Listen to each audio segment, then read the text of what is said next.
My guest today is none other than Jeremy Black, who has written over 140 books, I believe. Is that correct, sir? It is indeed, yes. That's quite impressive. And on the subject of military warfare and military history. And that's what we're going to discuss today. And I want to ask, how did you get into studying military warfare and military history? I was hired in 1980 at the University of Durham in Britain to be the early modern Europeanist, and I was given the responsibility of teaching European history from 1560 to 1730. And one of the topics I handled was the so-called military revolution of the early modern period. And I was very dissatisfied with that theory. And I decided I would write a book criticizing the theory. And in a way, that launched me into a whole series of publications and topics that interested me. How do you go on about studying military warfare? Is it just what? Do you study several nations warfare? Just one to stay to one nation empire? Well, there's no one way to do it. And I have done a whole different approach. I suppose it's really the level of military history you want to study. There's the tactical level, as it were, clashes between troops. There's the operational level, campaigns. There's the strategic level, wars as a whole. And then there are questions about other types of warfare, other forms of warfare, or other organizations of warfare, or war in society, war in culture, and so on. So there's no one approach to military history. And I've tried to handle as many as possible. And I think the range is what makes my work interesting. This is a question that I come up with quite frequently with just military history, and we had both about the British Empire last a few episodes ago, and we had about the Roman army a few months ago. And this, I want to ask you as well: do you have to question the sources when you read into them with the fear of biasry in when you read the sources? Well, there is no one form of military history. There is no one type, and there is no one set of sources.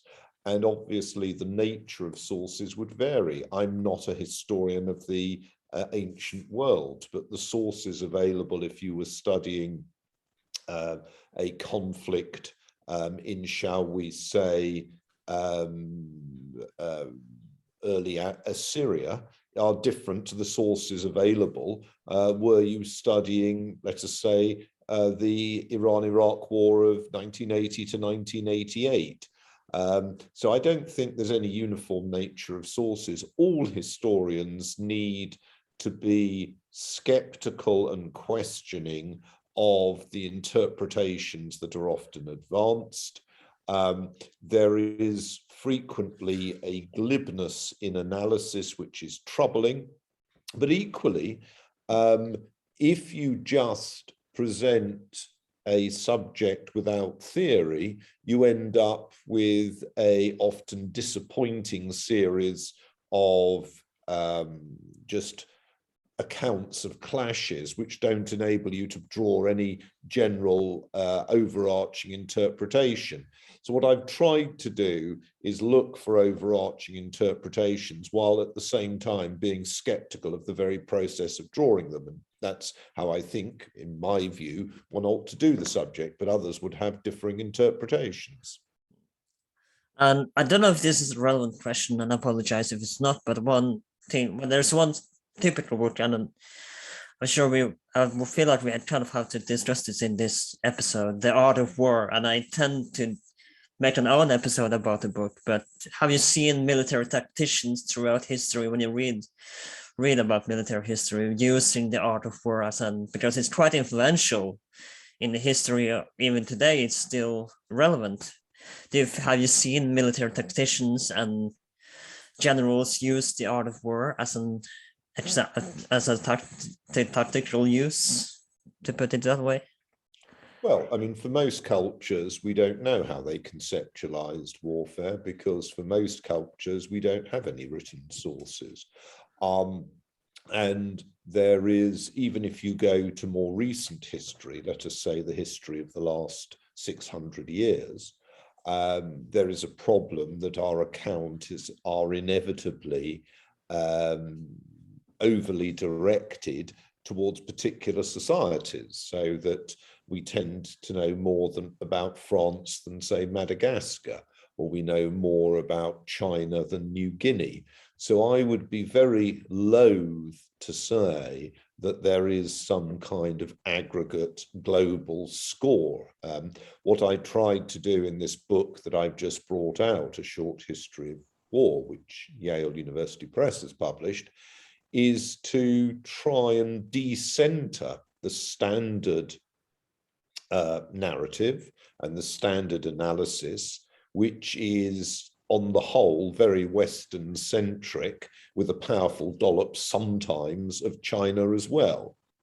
And I mean, this builds on the book, which again Yale published in the mid-90s, a book called War in the World, 1450 to 2000. But my new book is broader in scale and scope.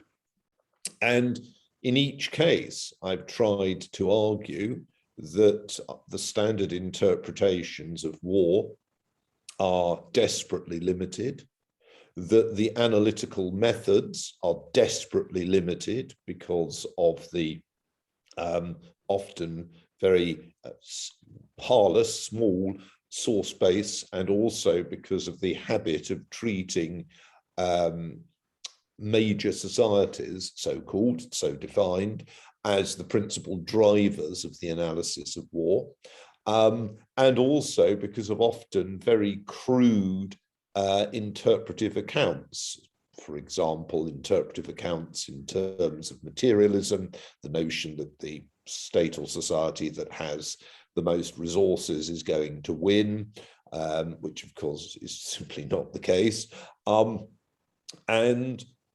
think that instead of that, if one has an understanding of the extent to which there are different cultures within which and from which war operates, that these different cultures may have very different notions of what you mean by suffering and loss, victory and defeat, and that a great mistake can be if you try and impose a set of values on a competing society which isn't going to fight as you wish them to fight. Now, whether you call that mistake the art of war or not is in my case, in my view, of no particular interest, because I actually am concerned not with the thought or speculation of thinkers about war, but actually I'm concerned about practitioners, and most practitioners, of course, do not leave us voices and do not provide accounts of how they were conceiving of operations, because for most of history, we're dealing with societies where literacy, or the habit of writing down at least theoretical reflections, was very limited.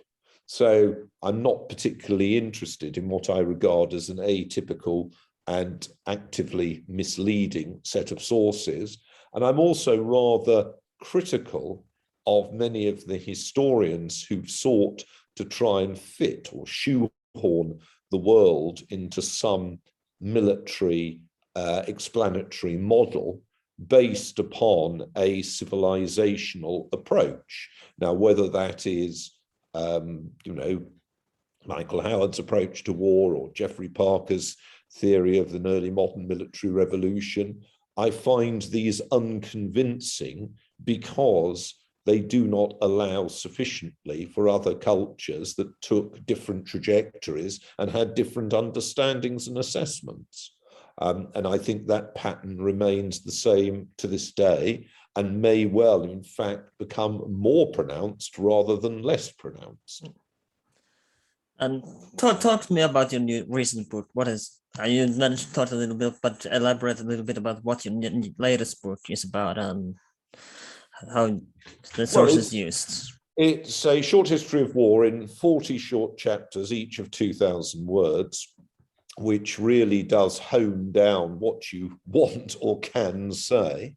And it's an attempt to be global in its coverage, to include with due weight a whole range of societies, including in Oceania, Africa, and the various parts of Asia, as well as the more conventional geographical cast.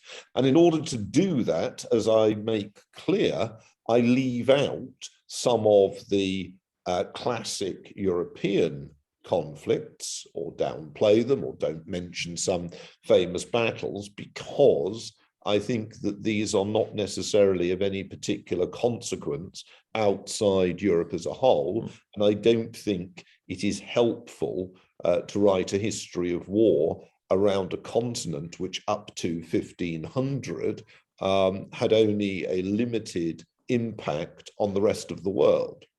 Obviously, the situation changes after 1500, but even so, you can write a history of, shall we say, South Asia or East Asia in the 16th or 17th centuries, or of East Asia in the 18th century, in which European societies are of rather modest significance or any significance.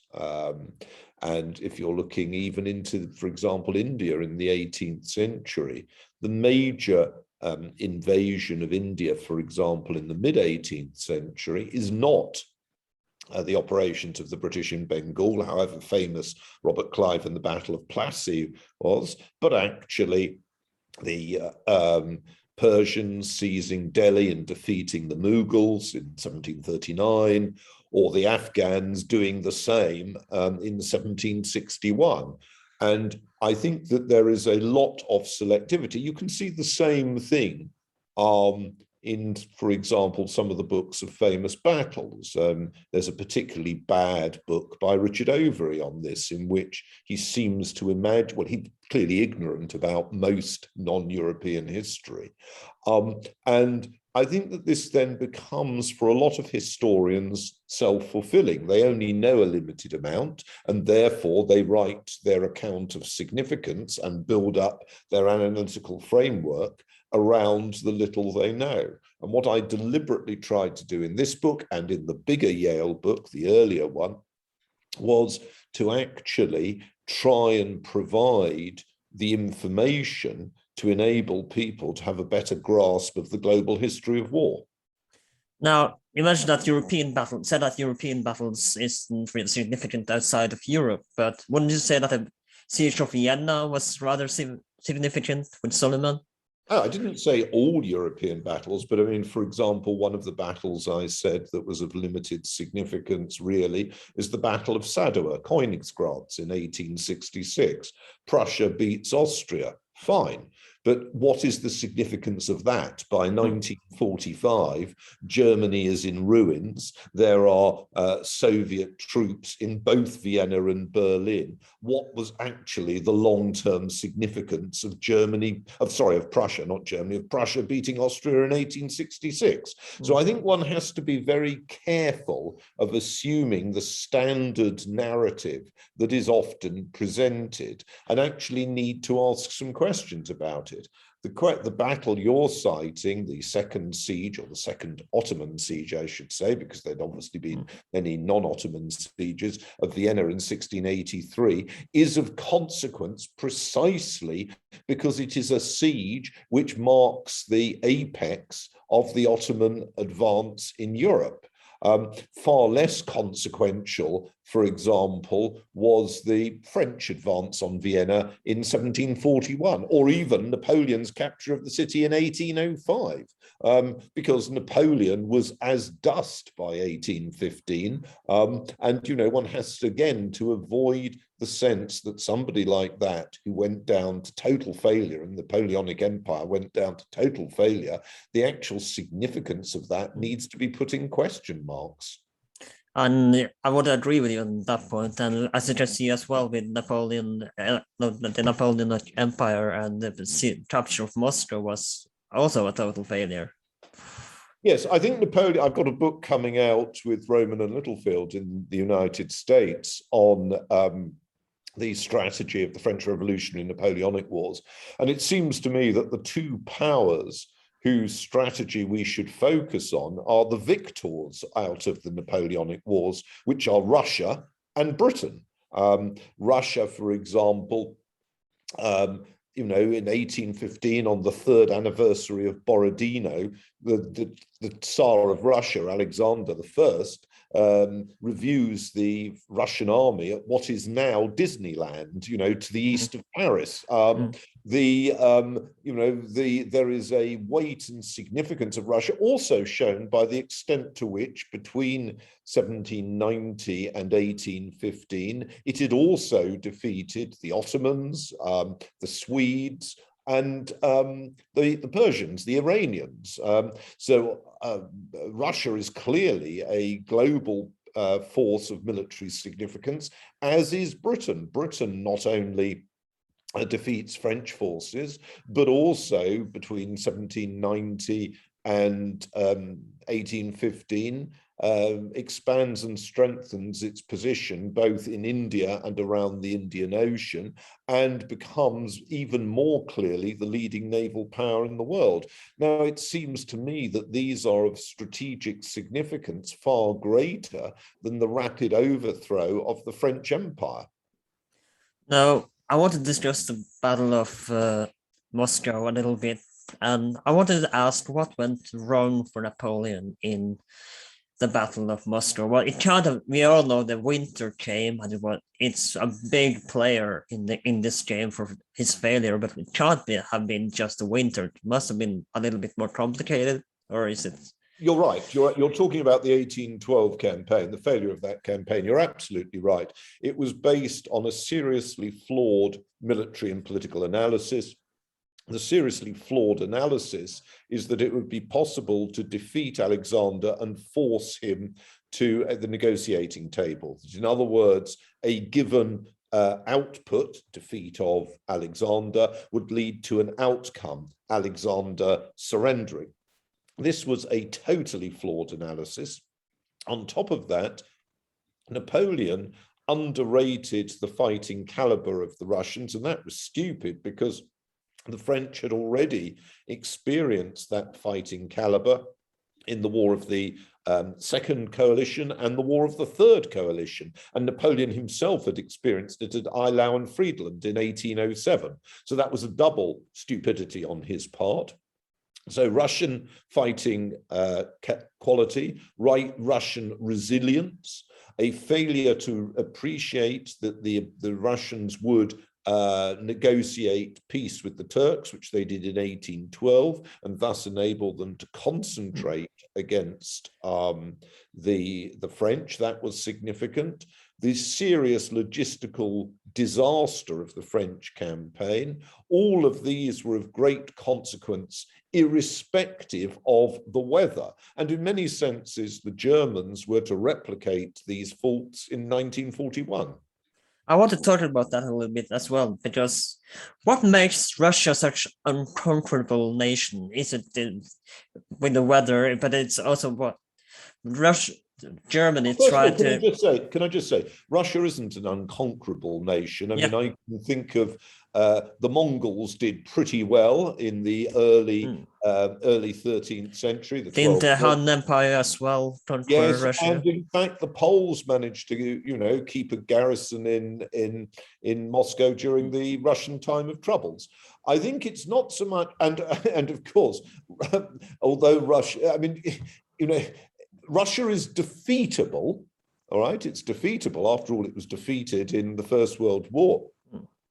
If what you'd want to do is to move from being defeatable to getting somebody to accept your political verdict, that's a different question entirely. But Russia is certainly defeatable, as are other powers. I mean, there are clearly issues posed by the ability of Russia's size to provide defensive depth, by the habitual resilience of Russian forces. Those are clearly significant, but there are other factors as well that are often pertinent, and one must be very cautious, as also if one's talking about, say, Afghanistan, one must be very cautious of moving from one conflict to another. So let me give you an example. The fact that the British were unable to overcome the War of American independence from 1775 to 1783 did not mean that the North, the federal government, would be unable to overcome the War of Southern Independence, otherwise known as the Civil War, between 1861 and 1865. You know, in other words, one has to always be very careful of reading from one example to another. Or I mentioned earlier the troubled notion of European military effectiveness in the early modern period, the argument that underplays the Parker thesis, which has been readily used by others, of the military revolution. And we were discussing the defeat of the Ottomans in 1683. We could have also mentioned the earlier defeat in 1529. But it is worth bearing in mind that other non-Western powers could achieve very significant success.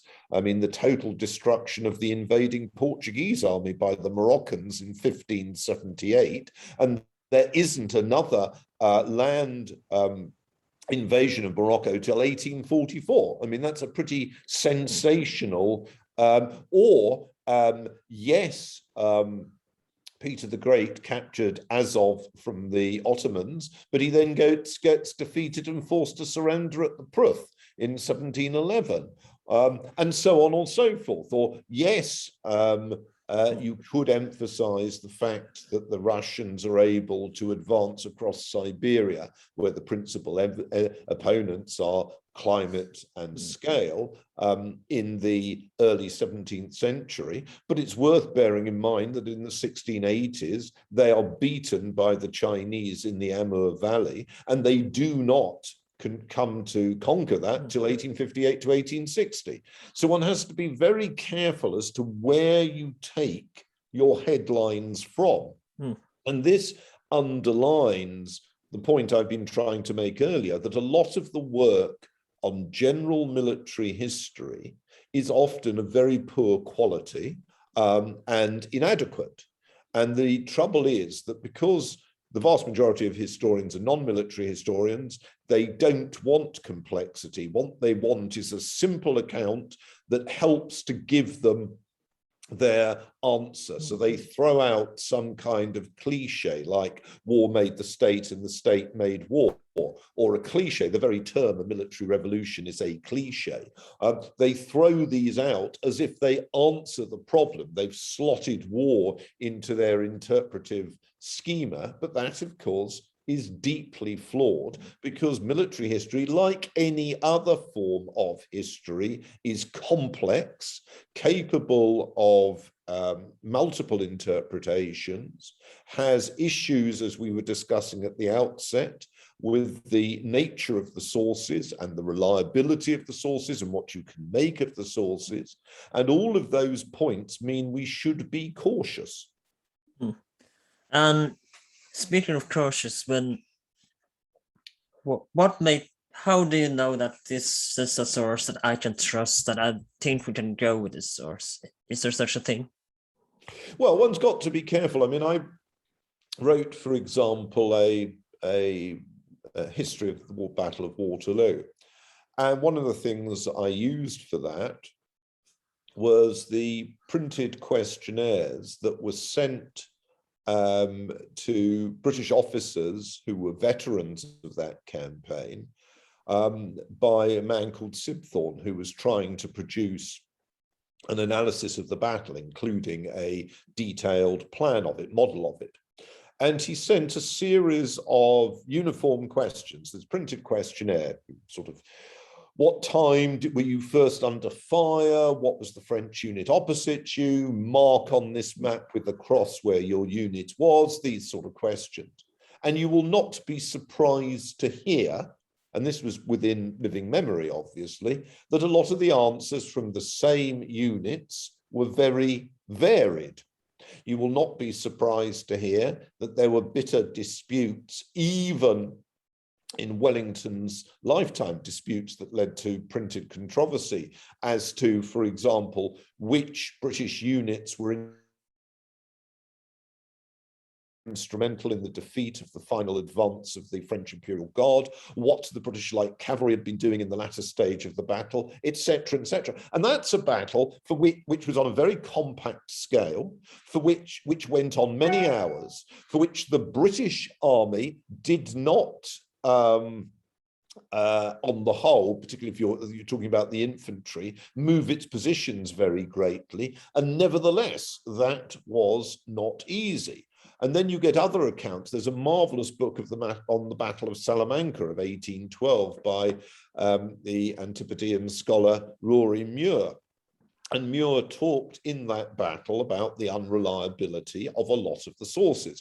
Now, if you're looking at Salamanca, I've been on the battlefield there. It's more complicated, a much larger battlefield, different stages of the battle, units moving, etc., etc. So it's more complex, but nevertheless, the unreliability of the sources, not least their contradictory character, is something that emerges quite significantly.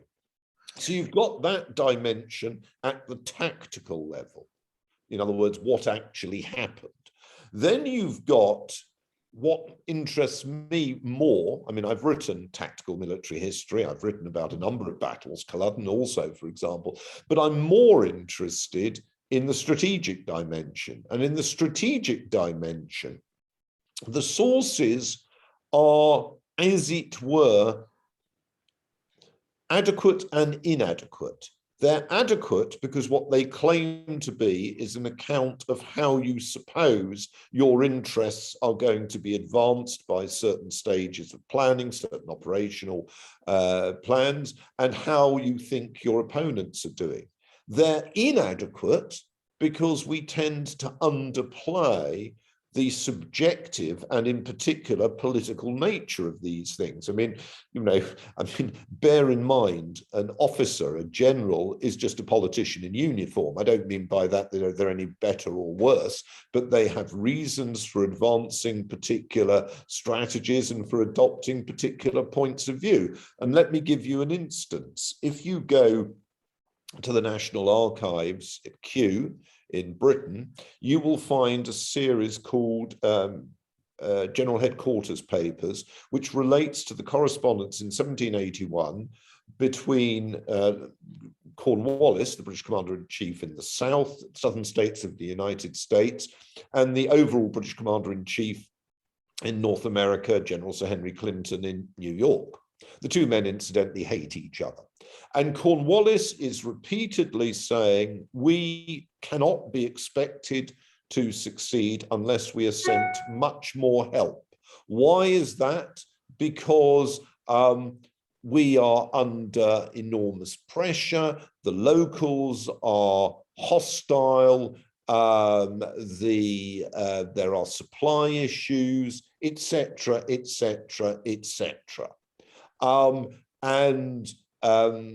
He emphasizes all of that, and you could take that source and say, well, that basically proves British strategy in the Southern Campaign would not work.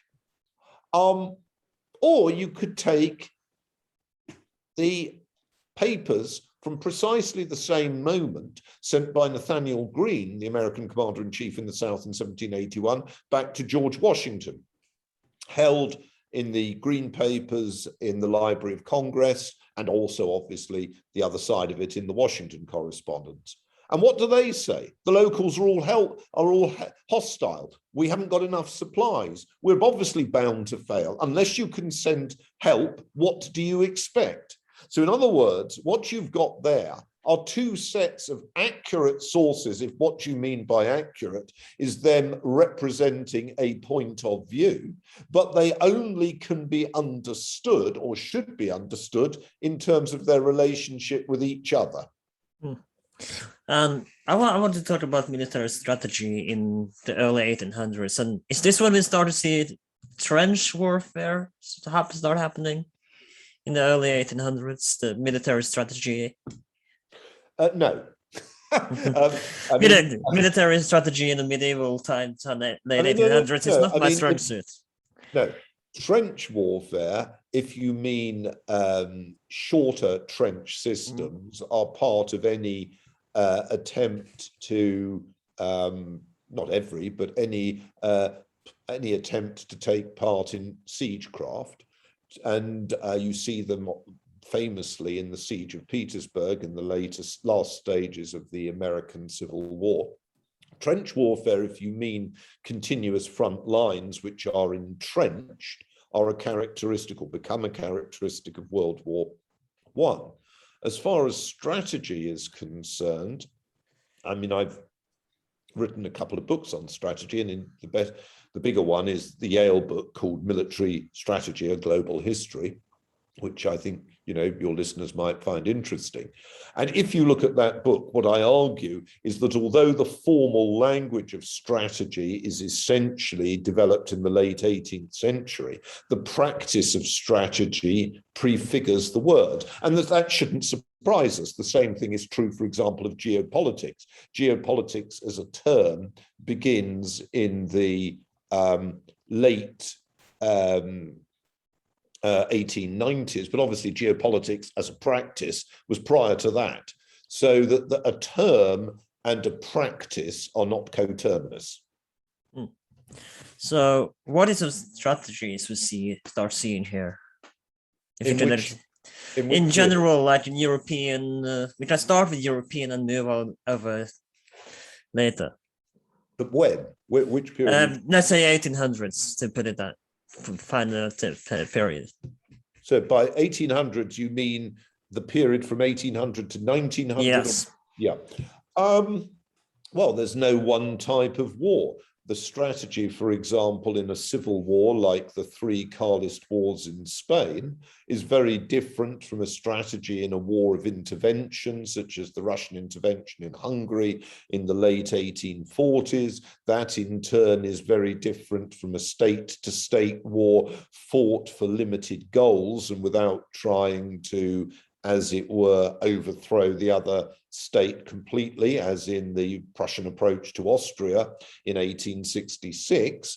For the Prussians against France in 1870, however, because the French would not treat with them, would not surrender to them, they get drawn into a much more complex strategy of deep intervention. So there's no one strategy, no more than there's any one strategy today. There are a multiplicity of strategies at the present moment. I mean, if you were looking, for example, simply at the recent conflict in Afghanistan, the Taliban, the Afghan government, and the United States had different strategies, and those strategies in turn were a world away from that of, say, the People's Liberation Army in China, or the current conflict between Ethiopia and the rebels, or whatever term you wish to use for them, of Tigray province. So there are a host of strategies, and one of the great mistakes, it is a mistake which is particularly present in those people who are Neoplatonic in their thought patterns, or essentialist, or whatever term you wish to use. I've got some pretty tartar terms than those. People who think that there is a root identity, a true nature of strategy or war or whatever you mean, and therefore that the job of the scholar is to present that. That's just rubbish. That is total rubbish. Human beings are complex, human society is complex, it has developed and will continue to develop in very diverse fashions, and to therefore try and treat of it as if there is a uniform pattern of behavior which can be readily analyzed is much too simplistic. And I apologize if you cannot, I understand if you cannot answer this, and I apologize in advance, but what do you think about China's, you mentioned Chinese rebellion. What do you think of China's current naval and militaristic power? Do you think it's a threat right now? Well, I mean, it's clearly a significant challenge stroke threat to its immediate neighbors, yes. And that is of consequence for the rest of the world because of the concentration of economic activity in that region, and because that region sees the world's two leading powers with very divergent views. If, for example, you mean, is it a threat to Peru or Paraguay? No, it's a question of whom you think it is a threat to.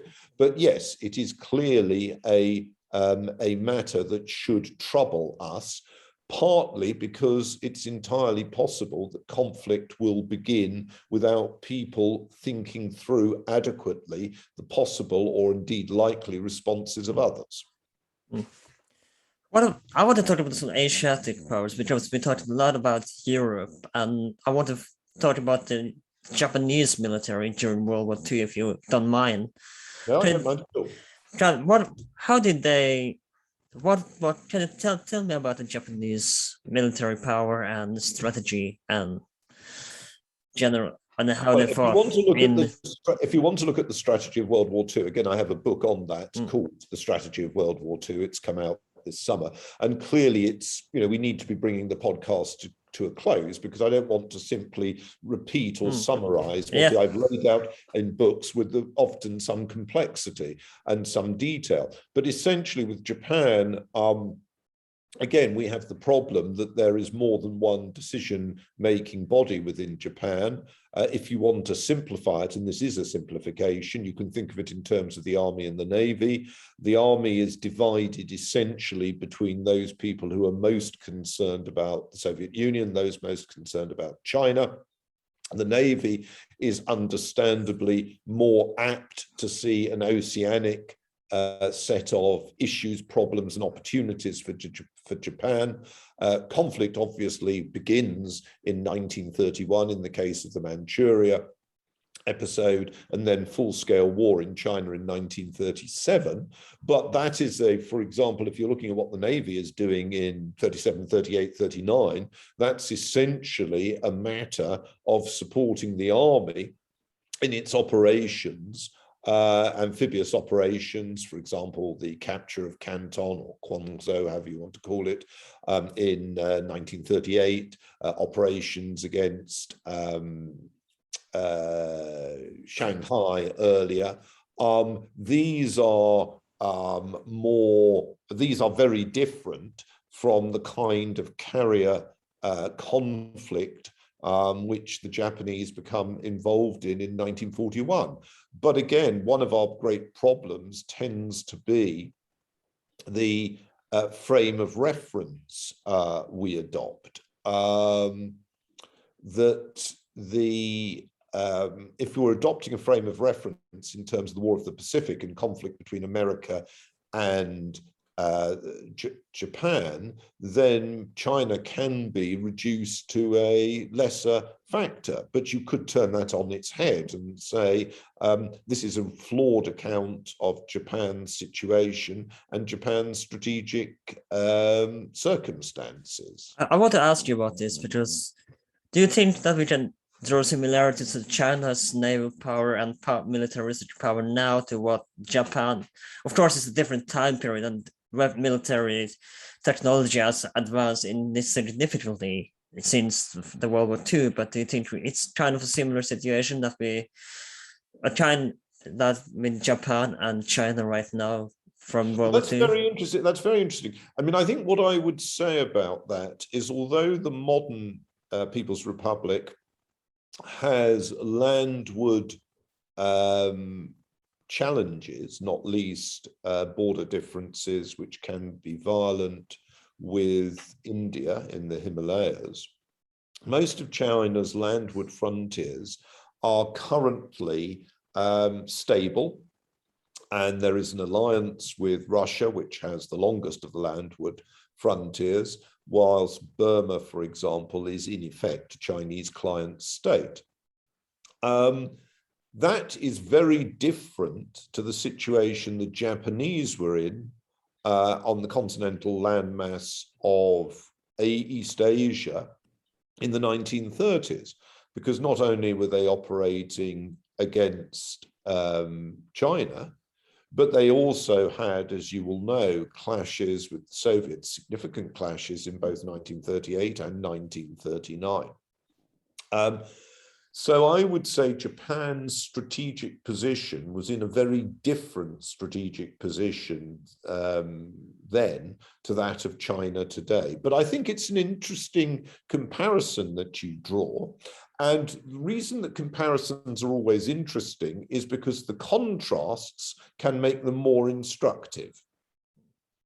And as we know, Pearl Harbor was a game changer for the Japanese. But do you think we will see something like Pearl Harbor now? And we've seen that America may have lost its taste for war with the defeat in Taliban. Do you think that America, if China were to join conflict, would come to rescue for Taiwan if they were to invade Taiwan? And do you think there will be something similar to Pearl Harbor this time again, that history will repeat itself? Well, that's very interesting. Several things to say. I mean, Pearl Harbor was a direct assault, as indeed was, say, the assaults on Wake and Guam and the American forces in the Philippines, were direct assaults on the United States. A direct assault of that scale at the present moment, I do not believe is being envisaged by China, because it would lead to a thermonuclear response. You know, that would be a world war of direct attack on American sovereign territory of that scale. That's different to the Chinese invading Taiwan. I mean, I certainly hope that they don't do so, but that is not of the same level of scale of likely response. I cannot see the United States going nuclear in response to a Chinese invasion of Taiwan. I may be wrong, but I just simply can't see that. So I think that there is a difference depending upon what actions are taken. Do you think, like I said, that they lost the taste after the defeat in Afghanistan, that they will come to aid, and that there will be a global war, or do you think that they will stay back and become an isolated country again? In the case of the United States, the decision to withdraw from Afghanistan was part of the pivot towards Asia, by which they meant East Asia, that had long been envisaged. It had been envisaged by President Obama. It had been envisaged by President Trump. President Biden brought it to fruition. Clearly, the implementation of it did not work out as had been envisaged. And on the basis of that, there has been a lot of criticism. But to be blunt, if you are a United States policymaker and you are challenged by a North Korea that is weaponizing its submarines, that is developing nuclear missiles missiles capable of nuclear warheads at steadily longer range. And on top of that, obviously, you have, or separate to it, the much greater challenge of China. You would be foolish in the extreme to put Afghanistan as your leading military commitment. So I think the Americans made the right choice to pull out. I think it was a choice that had long been announced. I think what happened was, shall we say, unfortunate but unsurprising. Now let us draw to a close now, because I have one more question to ask you, actually. So if, and it's what we've been discussing recently. So, what do you think will happen to North Korea if a global war would be escalated? Because as we know, North Korea is allied with China. And what do you think will happen with that? I do not think that the United States, as presently the geopolitics of that area would envisage a unilateral strike against North Korea unless the Chinese had accepted it, and I cannot see the Chinese accepting it. So I think at the present moment, the United States will wait until such time as the North Koreans are either collapse, which is probably what would be most hoped for, or take a step which is so dangerous that there needs to be action that is unilateral. Thank you so much for coming. It's been a pleasure to have you on this podcast. A pleasure. Will you be able to send me a link to it? Absolutely. So I can, and would I be able to to resend that link to other people? You should be. And I want to. Do you have anything you wish to promote? Anything you want me to put in the description below? Any links? Well, I mean, if you would like to mention my new short history of war and my World War II in 100 maps. Absolutely. Thank you so much for coming. My name is Adam. This has been Well That Aged Well. We are available on YouTube, Spotify, wherever you can find podcasts, and on Instagram under Well That Aged Well. And this has been, my name is Adam. I see you. Please like, share, and subscribe, and I'll see you next time. Thank you very much, and good evening. And to you too, sir.